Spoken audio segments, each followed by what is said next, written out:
Welcome to the Neverfail Sales Enablement Product Positioning Overview. My name is Mike Wrightson. I am General Manager for Neverfail Group. And today what we're going to do is we're going to introduce you to Continuity Engine and how to sell it and how to position it. So the first thing I want to do is say welcome to Neverfail. We are happy to have you as a partner, and over the next 45 minutes or so, we're going to consider how to sell Continuity Engine and provide you with the best level of positioning that we can provide you. So let's get started. So who is Neverfail? Well, about 20 years ago, a few guys got together back in the late 90s. They did a consultancy service for Windows failover cluster. And during that experience, for those first couple of years, they noticed that there was gaps in the ability for Windows failover cluster to provide application awareness. So they knew it was a hardware technology, a hardware redundancy technology, but they knew that there was limitations on what it could actually do. So what they did was they put together a software team in early 2000, and they purposed to build a technology that could fill some of these gaps. Today, that is Continuity Engine. Back then, it was called Heartbeat.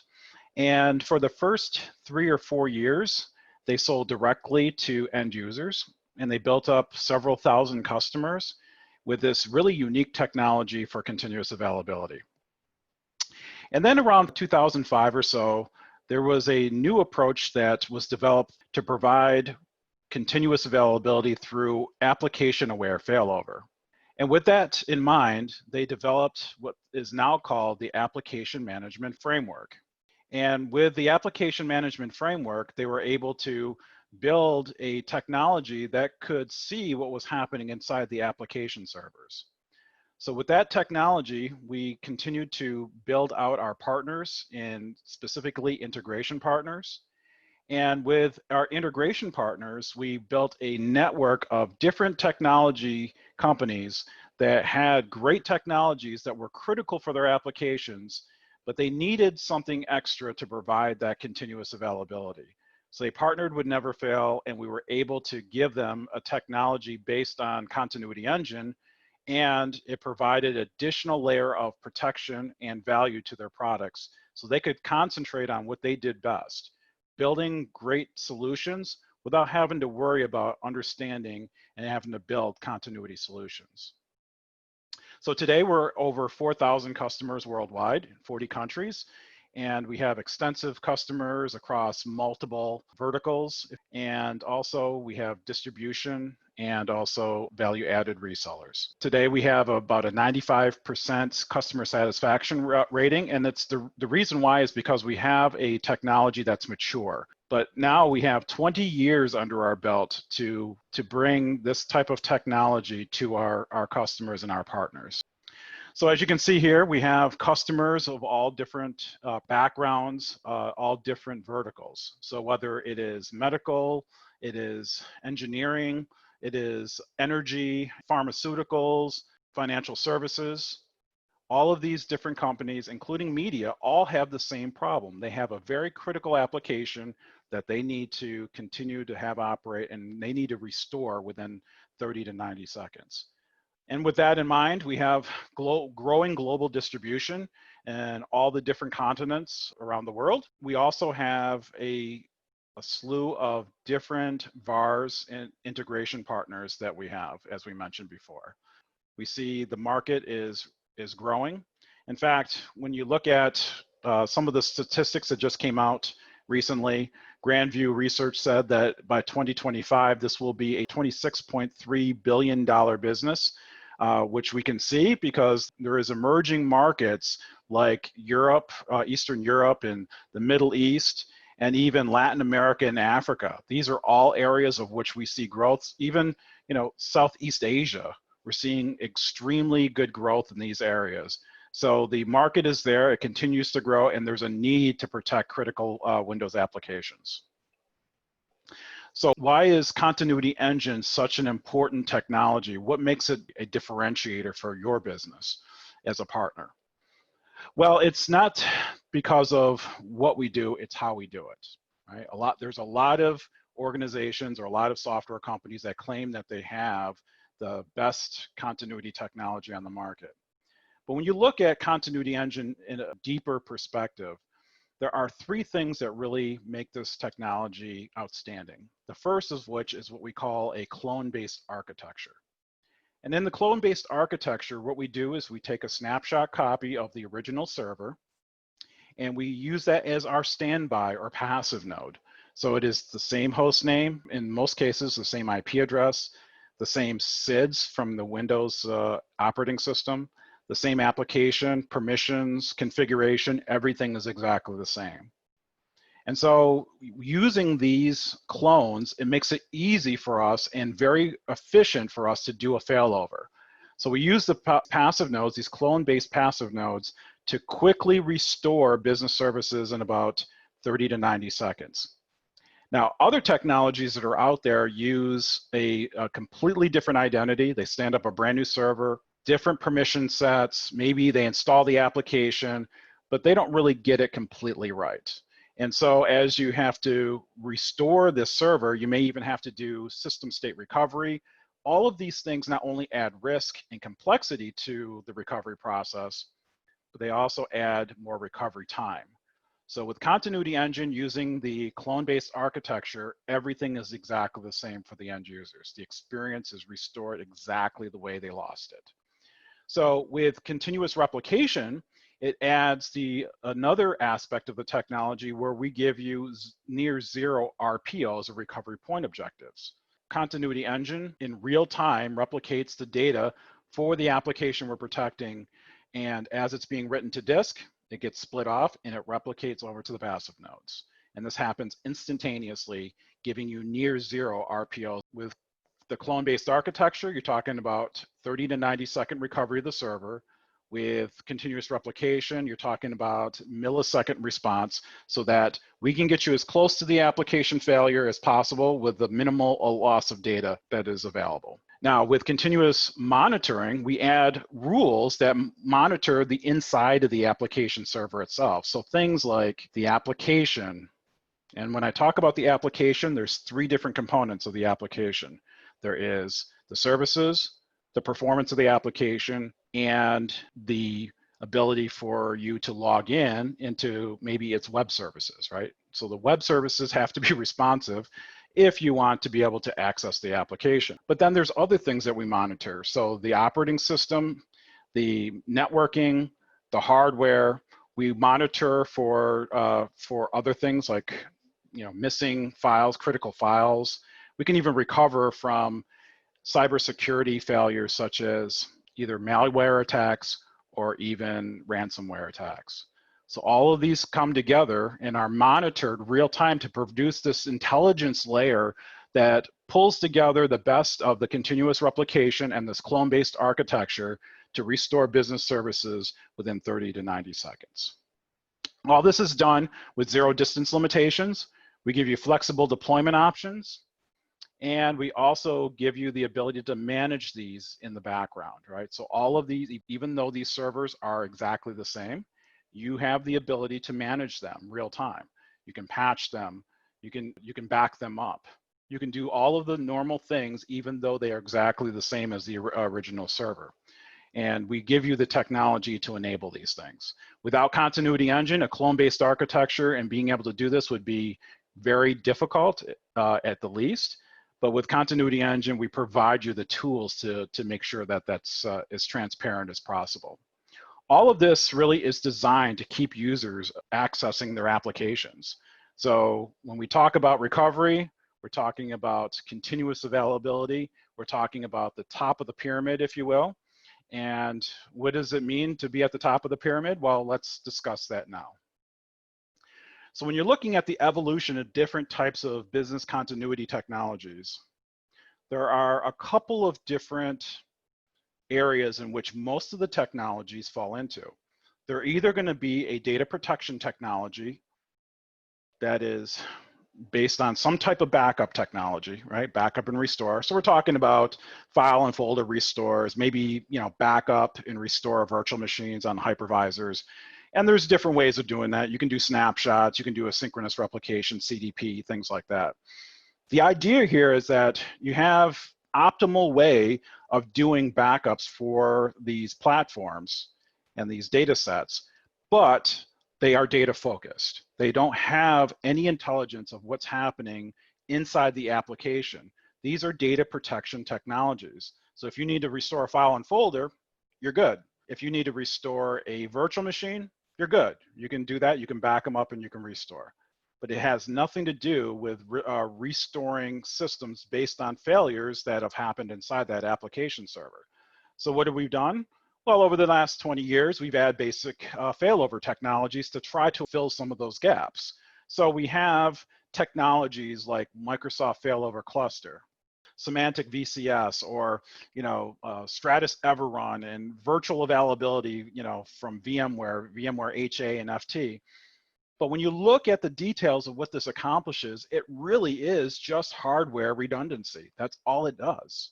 And so within hardware focus, you really have provided the ability for you to fail over to another server, but it's not exactly fully application aware, right? It basically says, if I have a host and I have a virtual machine on it and that host fails, I can put this VM on another host, right? Or if I have a physical server and I have another standby physical server, if one goes down, I have standby hardware to take over with the application already installed, right? But that doesn't get you to where you really need to be. Now, fill some of the gaps over backup and recovery, but there's still things that need to be done. That's where continuous availability comes in. Continuous availability is at the top of the pyramid. And why is it? Well, because continuous availability builds application awareness into this process. So we can see all of the stuff that's happening within the application server itself that is not covered by a data protection technology or a basic failover technology, right? That focuses in on hardware redundancy. So we can see things that are happening, such as human errors and application problems and hardware failures and networking issues and operating system problems, and being able to recover from ransomware and cybersecurity attacks. All of these are built in really what drives continuous availability, because now we're seeing everything that's really happening with this application server.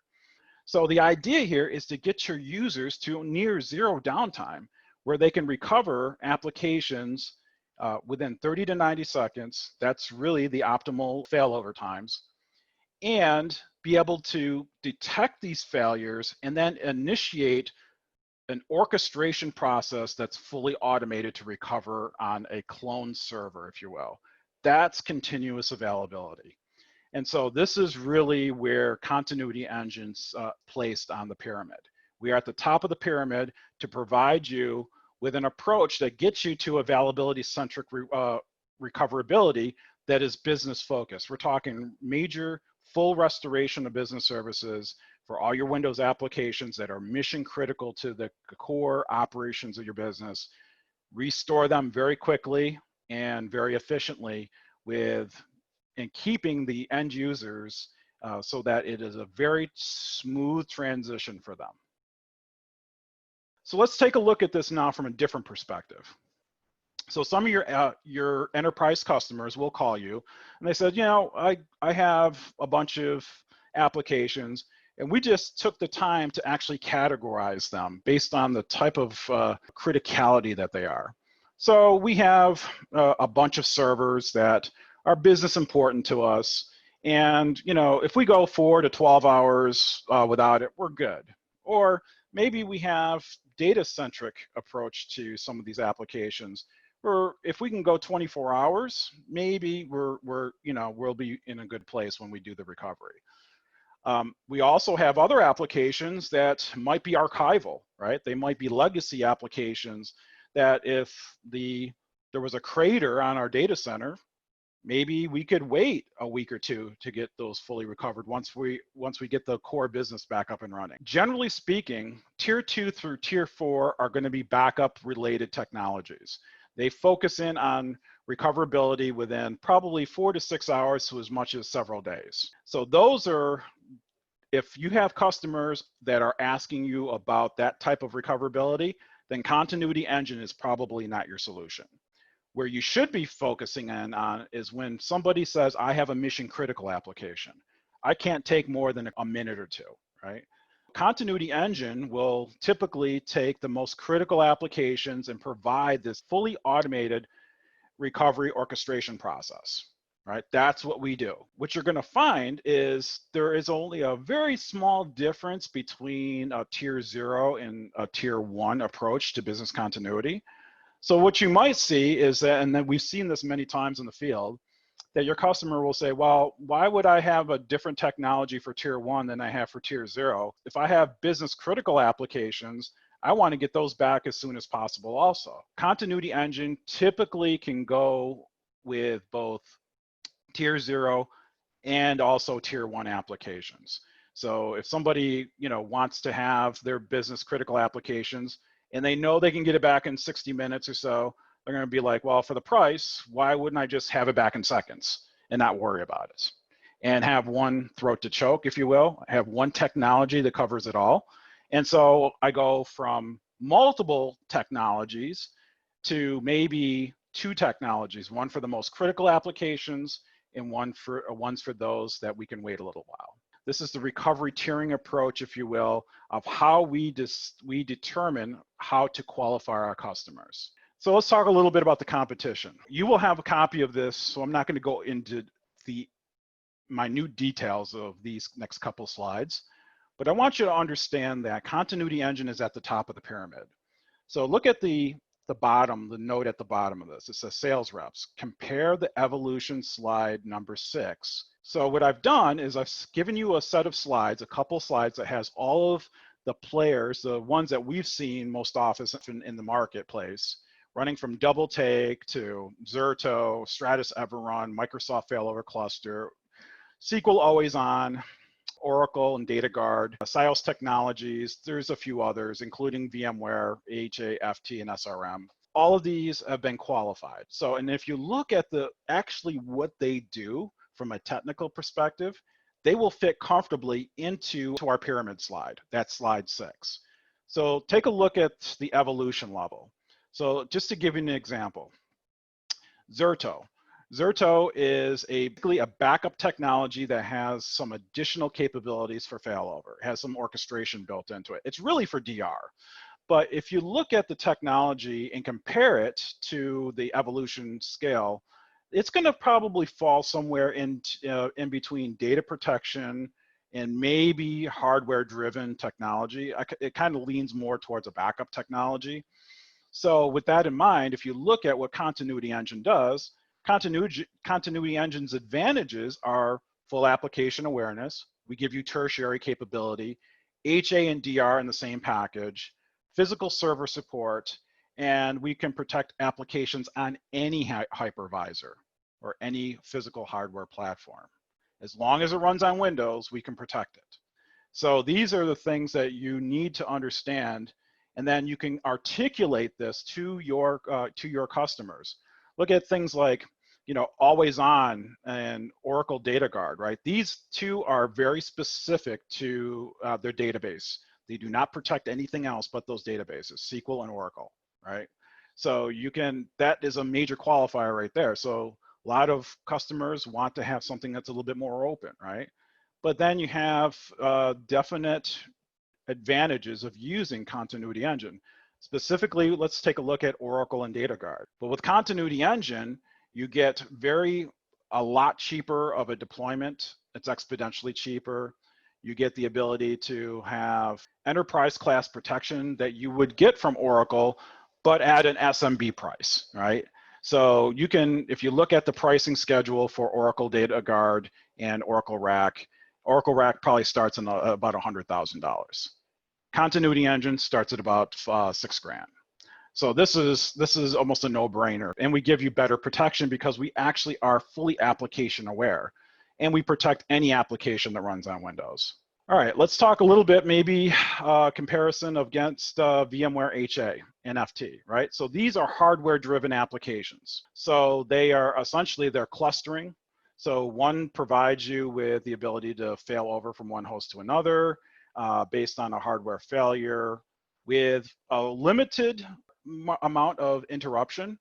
The other one gives you no interruption, right? So FT is really fault tolerance, but you got to realize that fault tolerance is a hardware protection application. HA is hardware protection, and specifically not really the VM itself. This is more for the actual host that they're writing on. So with Continuity Engine, we provide you full application awareness. We give you tertiary capability. We give you HA and DR in a single package. We give you physical server support, which you can't get with VMware HA. And it protects any application that runs on any hypervisor platform with no single point of failure, right? So all of these can provide you with hardware availability, but they have no idea what's happening at the application layer. So this is really the selling points that we have for Continuity Engine. And you might see SRM actually mentioned every now and then. With SRM, I would compare it more to a Veeam backup and replication than I would to any type of clustering technology. So it is really a backup technology without all of the whiz-bang features that you get with Veeam backup and replication. So here, this is how you articulate your value to your customers. Remember the slide 6, the pyramid, that is going to be your story that you sell to and talk to your customers with. Slide 6, and then understanding where your competition falls into slide 6. So there are also typical objections that happen. There are a lot of them, and we actually have a cheat sheet that is kind of like a summary of our battle card, which is a much more in-depth approach to sales of Continuity Engine. I encourage you to use both of these documents. The cheat sheet is implemented as a 2-page PDF that you can easily print and have on your desk. The battle card is probably 20 pages, right? But if you're a sales guy and you really want to learn Continuity Engine and be great at this technology and be able to sell and position this, that's the document that you really need to read. It tells you everything, including how to deeply qualify customers, how to respond to objections, and there's many more than just this in there. So the first of the common ones that we typically see is we don't have hard and fast RPOs and RTOs. Well, that's okay, because Continuity Engine is designed to restore business services in about 30 to 90 seconds. You can do that very quickly with full application aware failover, and you can also do push button failover, and you can also fail the farm. So multi-tier applications can be failed over, along with using tertiary, which is our 3-node configuration with Continuity Engine. The second question is, this seems like a complicated product. Well, it actually will take over a very complicated process, and it will make it as easy for you to understand as possible. The key is 20 years of Neverfail's experience with this. We've taken a very complex process and we've converted it down to nearly a push button initiation or a rules-based initiation to be able to restore business services. So the complexity is completely hidden from the end users with Continuity Engine. We don't have the skills to roll out a solution like this. Well, we have you guys. We're going to train your team to become experts at Continuity Engine over a period of time. It won't be today, it won't be tomorrow, but it will be within the near future that you're going to be able to take your education that you're going to take from this training program, and also your technical team from the technical enablement presentation, the 2-hour technical enablement, and then the follow-on of the NCA and the NCIE course, online courses. And together with our PS team, we're going to make you extremely well-versed in this. Now, there may be a time you come across a use case that you haven't seen before. In that case, what I would suggest is that you contract our technical team. Let us do the deployment. We will teach you how to do this, and then you will be ready to be able to do this in the near future. So when that use case comes back up again, you guys will be ready to do this and you're prepared. You can handle the deployments of Continuity Engine. Do we have to buy multiple copies of the application software we're protecting? The answer is no. And here's the reason why. Most of the time what we see is with Continuity Engine, because it is a clone-based architecture, it's essentially like restoring from a backup.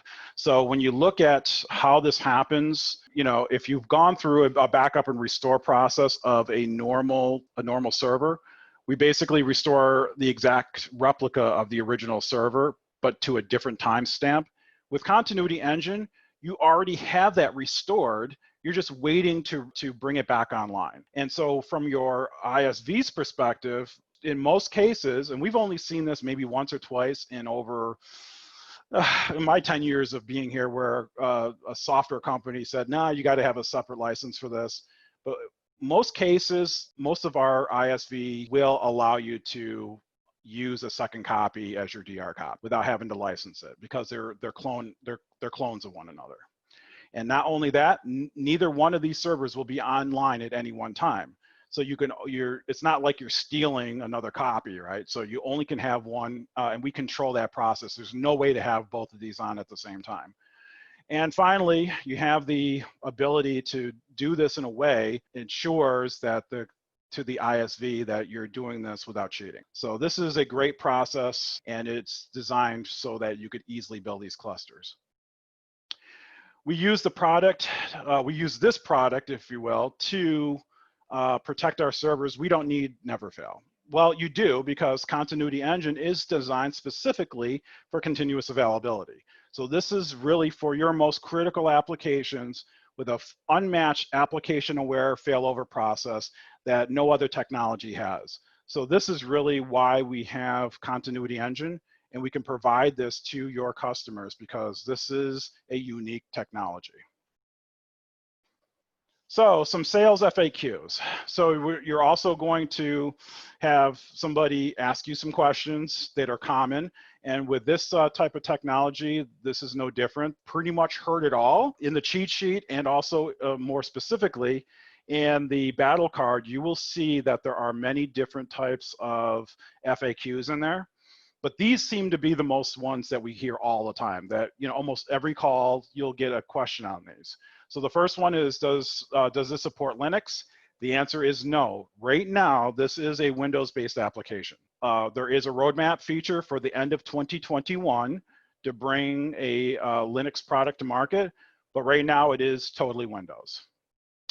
We support every version of Windows Server, from Windows 2008 R2 to Server 19. We support all the versions of SQL Server from 2008 all the way to Server 19.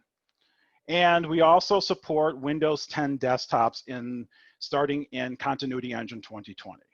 So you have this capability that's built into Continuity Engine. And you may also be asked, well, can I protect a Windows server with the Active Directory role installed? And the answer is no, you cannot. It must be a member server within the domain, and specifically a dedicated application server. And one of the other questions you're going to probably hear about, first thing the guys will ask you is, well, you know, why do I need you when I have VMware HA and FT?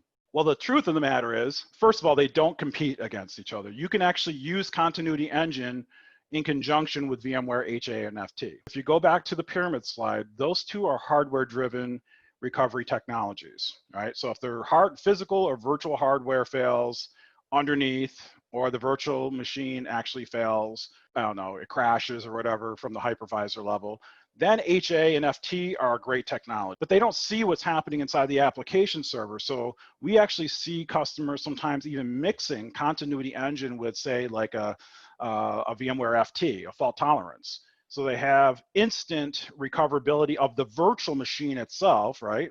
If there is on the production side or the primary server.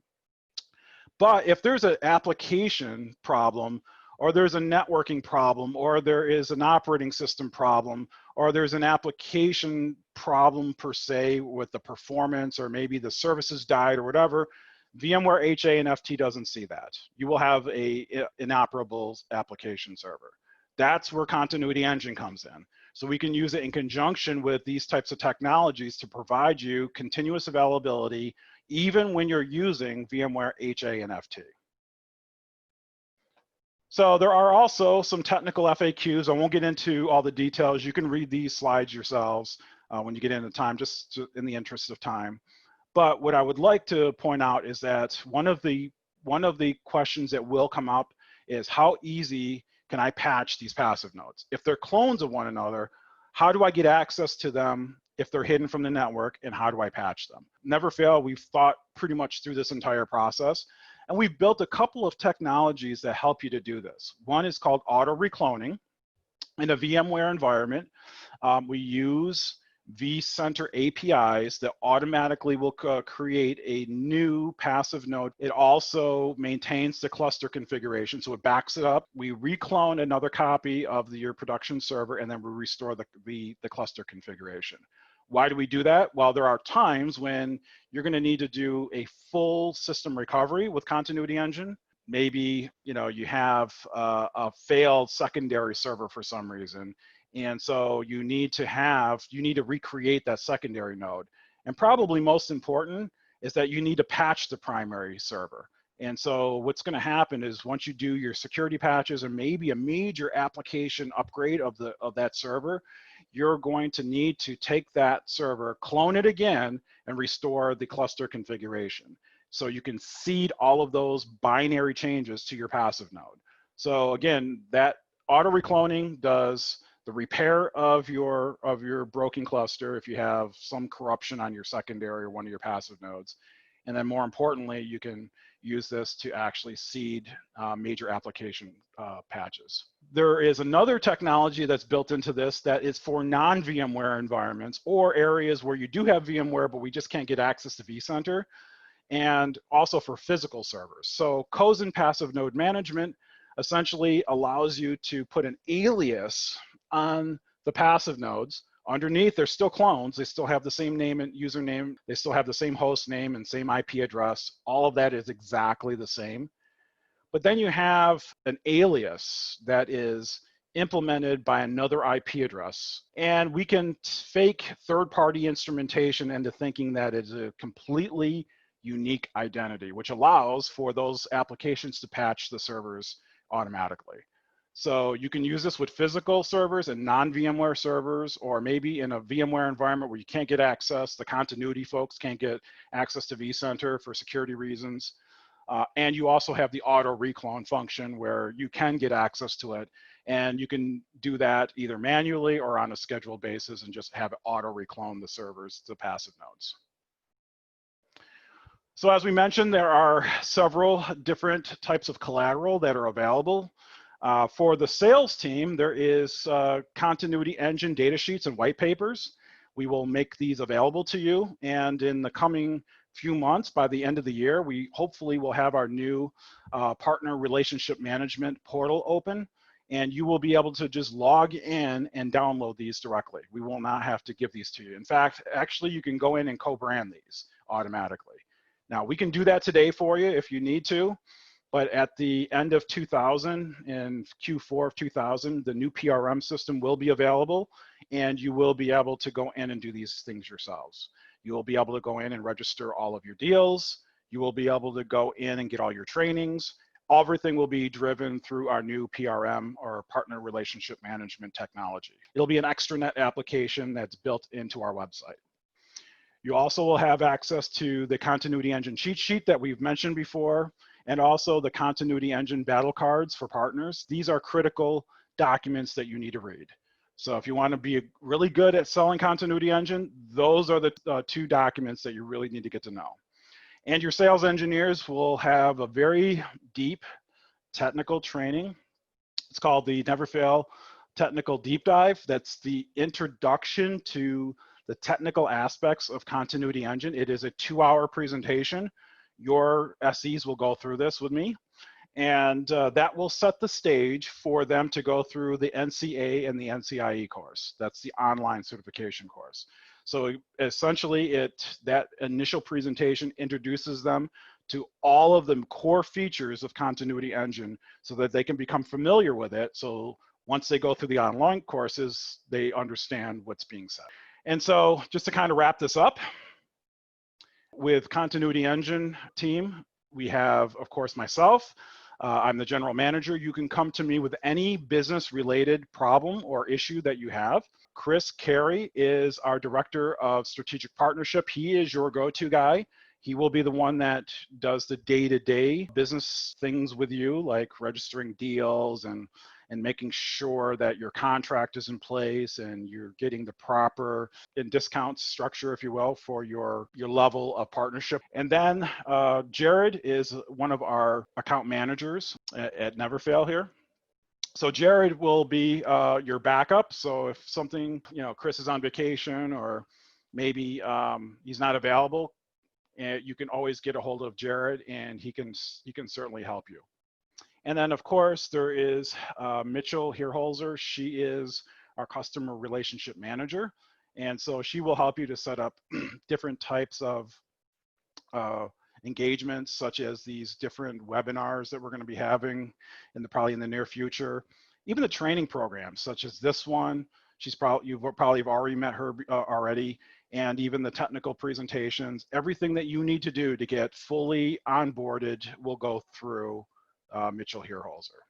So this is your team. We are here for you. On behalf of our entire team, I want to thank you for joining this webinar today. And this concludes the Sales Enablement presentation.